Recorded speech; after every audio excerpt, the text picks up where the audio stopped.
In John 14, Jesus has just finished unloading this massive thing onto his disciples.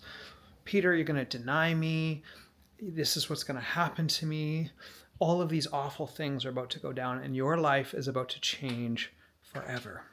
And Thomas asked him a question after Jesus says to them, I'm going to go and prepare a place for you.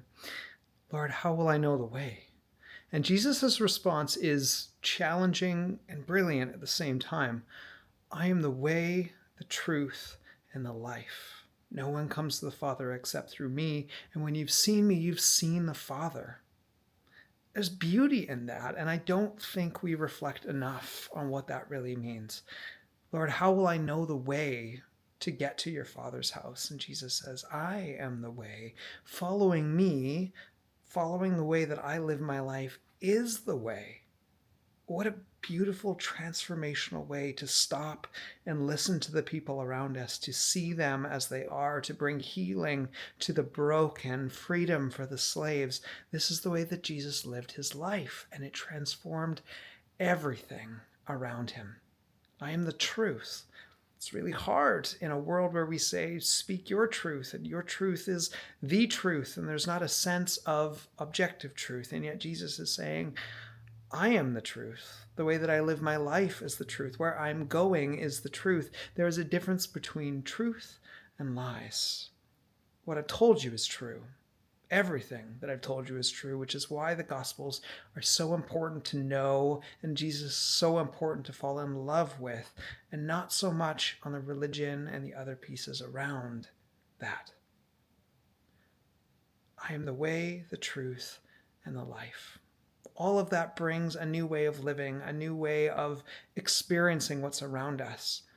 This goes all the way back to the garden. That God created Adam and Eve, placed them there, and said, rule over this, subdue it, and it was good.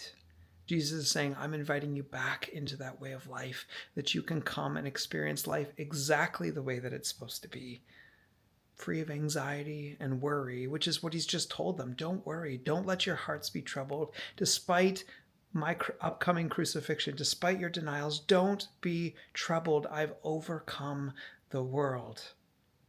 That is a way of life that is so counterintuitive to everything that we see today, where anxiety and anger and frustration and worry and scarcity dominates all of the conversations. There's not enough, you're not enough, but we can help you be more. Jesus is saying, walk with me.